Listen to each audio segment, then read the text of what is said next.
All right, Wog1 Piff Tings, how's it going? So, obviously recently, I did a video on Blender Market. It blew up a little bit more than I was expecting. And that kind of made me a little bit nervous because obviously everyone saw it. Everyone started talking about it. And obviously very soon after publishing it, I got messages from the Autotroph or Autotroph group. So the people behind Blender Market, CG Cookie, etc. I also got like messages from different creators that are publishing on Blender Market or aren't publishing on Blender Market yet, but were thinking about it, sharing their ideas and their opinions. And it's been interesting being, I don't know, just the center of all that. The point of the video was that I just wanted to share some thoughts about it as someone that publishes on Blender Market. And there's not really much more to it than that. I'm not like a community hotline and I don't work for the Blender Market group, but it is weird obviously like having a public platform. You kind of just like fit into this category now. So I have like people from Blender Market that have kind of maybe anxiously emailed and they're very nice. Okay, I'm not going to get kicked off the platform. That's great. But they said they're willing to answer any questions I have, which is, you know, nice, fine. We can do that maybe. That's something we can do. So if anyone had any questions about Blender Market or maybe to help people understand how like the business has been run, then we can do a video with them like where we sit down and answer questions. I had some creators send me messages afterwards like talking about some of their negative experiences with the platform and even negative experiences working with people in the like the Autotroph group. I'm not going to talk about that. That's not really my place. You know, when doing videos like that, there's always a risk. And I kind of expected this might happen, that when you start throwing out criticism and you try and do it in a balanced way, there's always people that want you to go, yes, dig in, destroy them, criticize. We've been waiting for this forever. Like, no, that's not fair. And likewise, there are people that are like, all you ever do is complain. Surely this is based in some kind of pre-existing insecurity about your performance on the platform.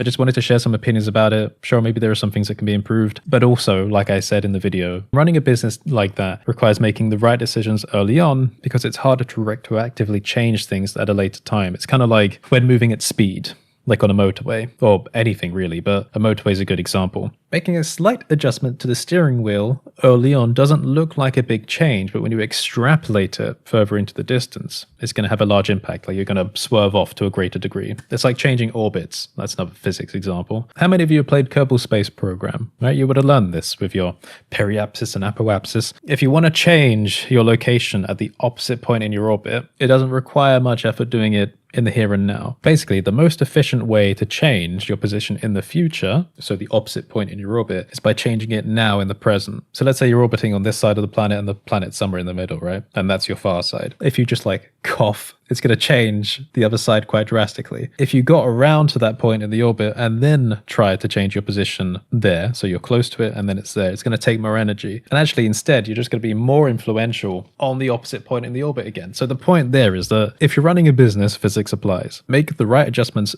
early because you're not actually doing them for the present day, you're doing them for the future. I feel like a lot of businesses have this reactionary thing where they're like, and this doesn't just apply to Blender Market, we need to make money now. What can we do now to make money? Let's make sudden changes right now to relieve our current like, you know, maintenance costs and whatever. So they'll make changes focused primarily on that metric without considering all the other metrics, right, which are going to affect the overall cost of things in the future anyway. So other metrics might be things like creator satisfaction, which is where if we were looking at Blender Market, you know, commission rates and all stuff like that comes in. So in the present day, those changes are made. But the problem is with business, it's almost impossible to predict how that extrapolates out into the future and how it's going to change different parameters like the cost of your service, the satisfaction of creators, how many people are going to buy things on the platform, the overall profit induced and all of that. So imagine that every decision you make spawns out like a tree of all these different parameters and they're all changing, like they're all different positions on an orbit. Bear with it, I get that it's complex. The problem is every factor influences every other factor. So if you're building a platform that has an element of creator satisfaction, right? So if you're dealing with creators that are publishing things, the creator satisfaction is directly going to influence how much money you make because on a psychological level, creator satisfaction inspires people to make products, inspires people to make better quality products, inspires people to make higher cost products, inspires people to post more often, inspires more high quality products to be placed on the store, inspires customers to be exposed to more products, inspires customers to be more likely to purchase products, inspires customers to actually purchase the products, inspires more money to be in your bank account. So cause and effect. Again, we're not talking specifically about Blender Market. I could say exactly the same thing to other like product creators in the community within their own bubble. And I've had that conversation with product creators before about things like affiliates. Product service website, creator satisfaction. Creator of products, affiliate satisfaction. You can apply the exact same model to everything. There is no disconnected parameter or metric when we do videos talking about stuff like this, it's so often that obviously I share a whole bunch of opinions that are not scripted. These videos aren't scripted. I will let you know when they are. If I script videos, I never make them because I procrastinate. So I talk about things that rattle off the top of my head.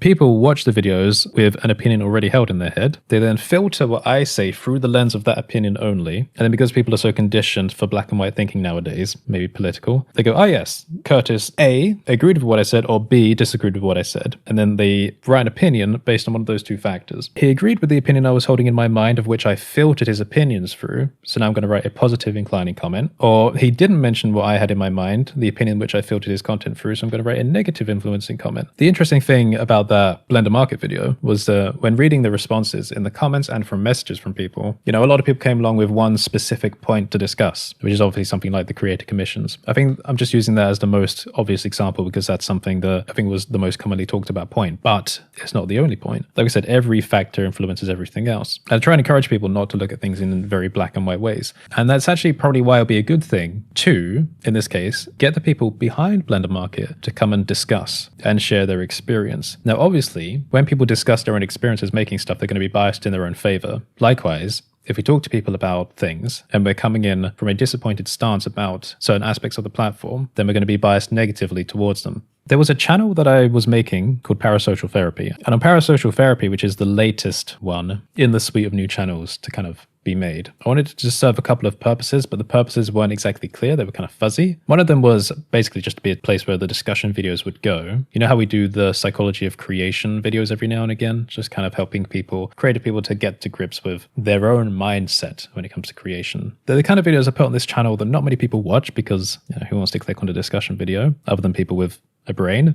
Ayo. But they are quite different from other types of content on this channel. So I was going to move them over to Parasocial where they could be enjoyed collectively. But it also kind of opened up the potential for what other kind of value can we provide to people watching. It would be nice. Parasocial, would mean the connection between viewer and myself. Viewers are also business leaders. So why not do an interview of Blender Market on the Parasocial Therapy channel? That could be a new way to kick it off. But I'm not actually that interested in doing a live interview with them. Mostly because I have done interviews with other creators, right? I used to do the podcast and that was fun. But organizing the timing is not fun for me. I've kind of moved over to a workflow where I don't really plan things by time anymore. I just do them and then I deconstruct them afterwards. And this workflow works for me quite well. Maybe for work in the future, I will need to do a lot of scheduling type stuff. So planning calls would be a good thing. But what I might do is I might send people from Blender Market a list of pre-prepared questions and get them to answer it in their own time, whether on video or by audio or by text, whatever they feel is comfortable. And then they will send that back and then I will sit with that and we will listen and discuss it in our own time. And yes, that reduces the amount of live interaction and live questioning, but I think it's also quite valuable in its own right. Reducing the live interaction component doesn't necessarily reduce the value of the information. It just becomes a different format. So I might do that. And a format like that would also make it easier for me to manage a channel like Parasocial going forward because it allows everyone involved to do things in their own time. I can send messages or question lists to people to answer. We could do hundreds of creators in the Blender space, capturing their experience at different moments in time in different years, what they're working on, and discuss that without having to pre-plan and prepare these live interaction sessions, which will get in the way of other work. So with that being said, if there is anything you would like to ask with the Blender Market team or Autotroph, let me know because I might put together a question list to send them. They've indicated they're interested in answering questions, so if that's something you want to be involved in, let me know what you would like me to ask them. So if you made it this far through the video, we'll just default back to the unicorn emoji. Put the unicorn emoji in the comments to show me if you did make it this far. Oh, that was another fantastic thing as well in the recent videos. They are generally balanced videos, and it's weird having people comment a strong opinion one way or the other. But when they do, they never put the emoji. I know it should be obvious, people that want to pretend they've made it to the end will put the emoji and leave an argumentative comment to kind of back it up in some way. But they never do. And a lot of the time the comment is something about something that was addressed in the video anyway, so it doesn't even make sense. It's I know you haven't watched the video because A, that was already addressed, and B, there's no emoji. Why didn't you just put the emoji to pretend you did? It doesn't matter. Anyway, I'll catch you next time.